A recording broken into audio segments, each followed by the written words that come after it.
they're accusing you of taking an unknown amount of money at this point, somewhere close to the range of $1,400. Have you already interviewed her about it? Yes, she is denying the entire thing. Then, I would assume? Yeah, the shortage was there. Okay.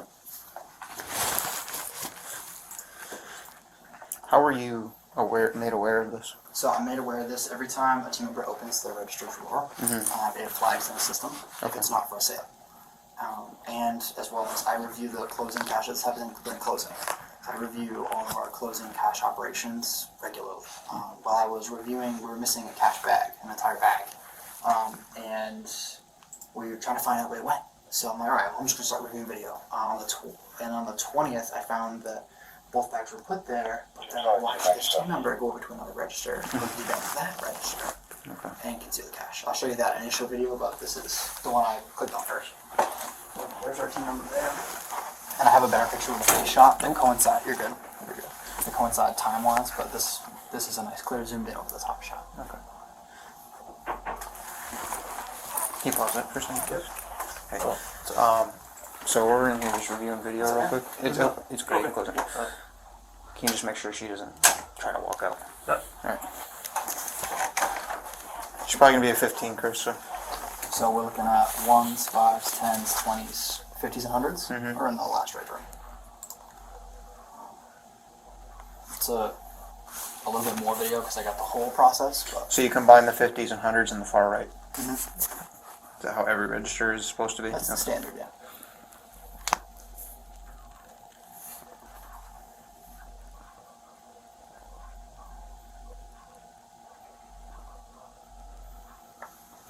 So what she does is she takes all of the money out of the register, and once she has it all out, she fans it all out, and then you can see the left side, which would be the larger bills are, because she's setting it up that way.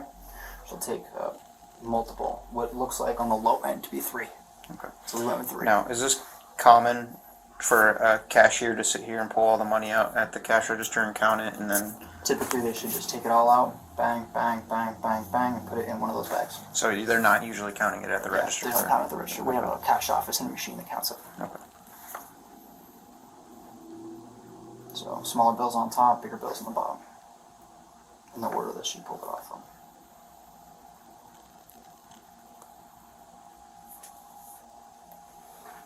Right there, rolls it up, puts a rubber band on it, sets it on top, puts that My Device, the little phone thing, on top of it, puts the remainder of the money in the bag.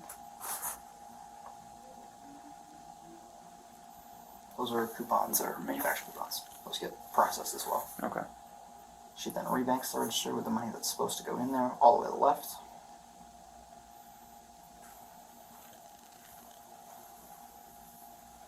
Place the bag on top, that's standard. Places that bag into the cart, and then she comes back and retrieves both her phone and the money that's underneath of it. Right there. Into the right pocket. But this is her going over to that same register. It's just a different camera angle so you can see that it's positive identification of her doing it.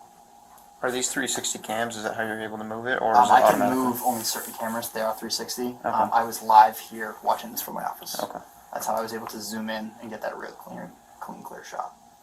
But this is a similar video. You can kind of see her do it here, but the top one's the best one. It's just another angle.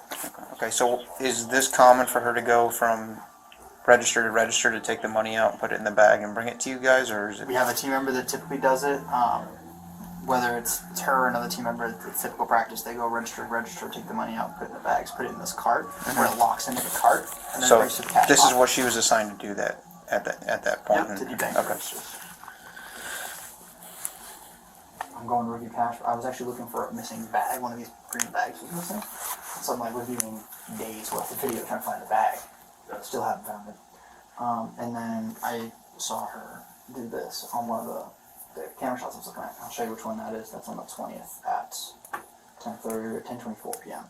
I was just curious. Yeah, no. It's really cool that it logs that way. So like even if someone's doing this on like a regular transaction, like cash one, we can be able to see it then too. Do you think she had something to do with that bag? I can't prove it, but Okay. it went missing, and that's what triggered the whole investigation. Okay. 3 legal issues define this arrest: private CCTV evidence, Miranda waiver standard, Probable cause from video alone. Target's loss prevention gathered all CCTV evidence before police arrived. No Fourth Amendment constraint applies under Berghuis versus McDowell, decided in 1921. Private employers monitoring their own premises face no constitutional barrier. That footage showing the subject rolling cash, applying a rubber band, and pocketing it was fully admissible with zero suppression risk. Probable cause did not require a confession. Under Illinois versus Gates, decided in 1983, probable cause is evaluated under the totality of the circumstances. 3 independent facts converged. Unedited CCTV footage of the theft act, documented daily register shortfalls, and the subject's denial directly contradicted by that footage. Each element alone supports suspicion. Together, they establish probable cause. My name's Officer Kelly. I work for West Palm Beach Police Department. I'm sure you're aware of why we're here because they told me that they had already spoken to you about it. Yeah, I don't know about that. Okay. But first off, before I start, I have to read you your rights. It doesn't mean you're under arrest. It's just something I have to do before I ask you any questions, okay? Have you ever heard of the Miranda warnings? Mm-hmm. Okay. I'm going to read them to you after each one that I read to you. I just need you to give me a verbal yes or no if you understand it. If you don't understand it, I'll go ahead and explain it to you, okay? All right. You have the right to remain silent, not answer any questions. Do you understand that? You have the right to the presence of a lawyer of your choice before you make any statement during any questioning. Do you understand that? You cannot afford a lawyer. You are entitled to the presence of a court-appointed lawyer before you make any statement and during any questioning. Do you understand that? Mm-hmm. Any statement can and may be used against you in the court of law. Do you understand that? Mm-hmm. Any statement you make must be freely and voluntarily given. Do you understand that? Mm-hmm. If at any time during the interview you do not wish to answer any questions, you are privileged to remain silent. Do you understand that? Mm-hmm. I can make no threats or promises to induce you to make a statement. This must be of your own free will. Do you understand that? Mm-hmm. Okay. I'm just going to have you sign the back of this here. This states that I read you your rights and that you understand your rights. Does it say that on there? No. But you verbally told me. So but I know that that's what the signature is for. Yeah, that is what it's for. It's not an admission of guilt or anything like that. Just stating that I read you.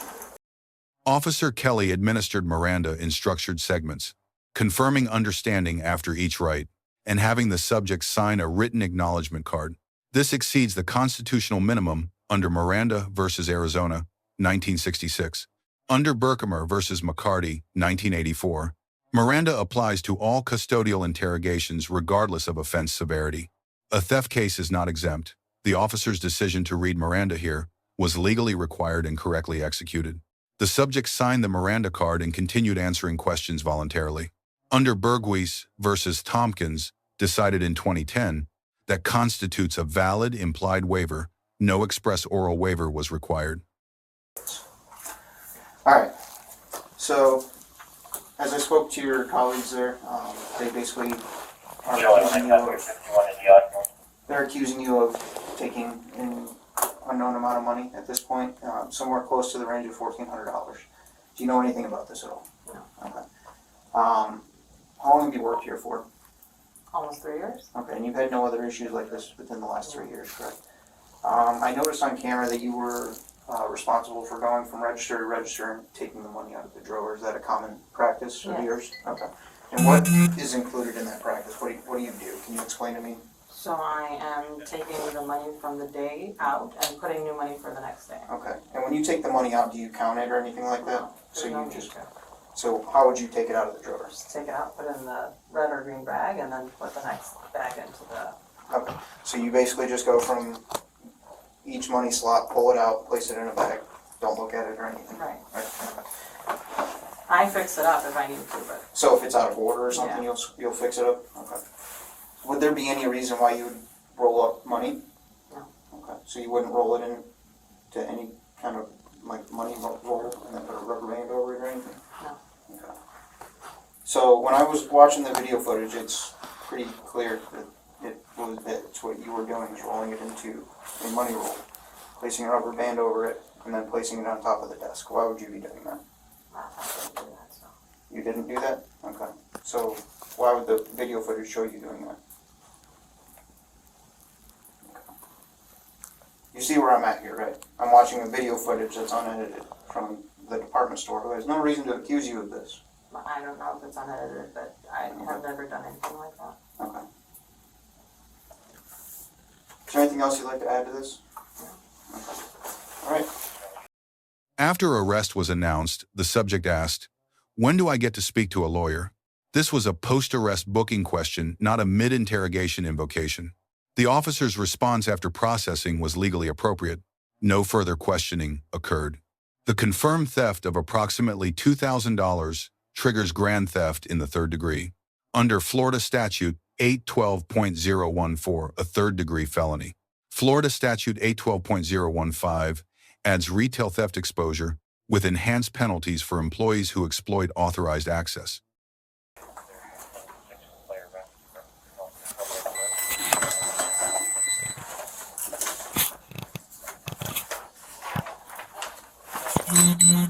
So, Ms. Janine, based off the video evidence and the statements made by your coworkers, I'm going to be taking you to jail tonight. Is there anything on your person that might poke or stick me? No. Okay, can you stand up for me, please? What is gonna happen with my items? They're going to go with you to jail. Okay. Can you take this jacket off?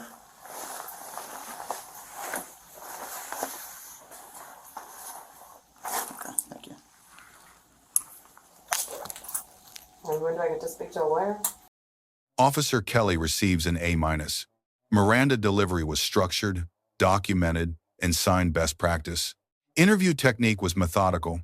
The subject's own denials built the probable cause record. Minor deduction. No explicit oral waiver question before questioning began. Target loss prevention receives an A. 4K 360 camera coverage, live monitoring, daily shortfall documentation, clean evidence handoff to law enforcement, textbook retail investigation. The subject receives a B-. She complied physically and correctly asked for counsel after arrest. However, engaging in the LP interview without invoking silence, then maintaining a flat denial against unedited video footage, created a contradictions record that served as additional probable cause. One-word lawyer before the LP interview would have changed this outcome. Let us know what legal topic you would like covered next. Thank you for watching, and check out Street Bodycam for more. That will be after processing. So once you get processed into the jail, then you'll have an opportunity to call wherever you would like.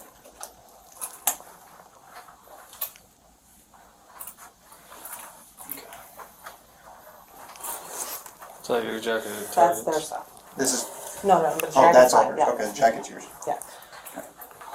Chris, do you mind grabbing that? Yeah, I got you. Is there no other pleasant way to do this, like walking out of the store? Unfortunately, no, because once you're in our custody, we have to place you in handcuffs in case you try to run away. We've had people run away and crack their head, so it's a liability thing. So we have to detain you like this, unfortunately. And you guys can walk me out of side doors, I'm assuming? If there is a side door available, yeah, you can do that. No, so why not? However, our cars are parked at the front. So I know you guys know the fire emergency doors or whatever. I've actually never been to them, so I don't know. Especially we don't know how to get downstairs either. Are you I'm guys sure they able to do. walk inside the side Because door? that's really embarrassing. They're gonna be embarrassed after they are proven wrong.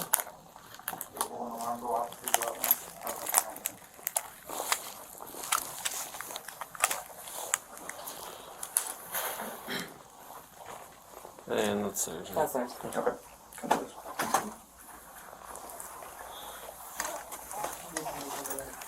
I'll just walk with you. Can one of you guys lead us out? Yeah. Okay. Thank you.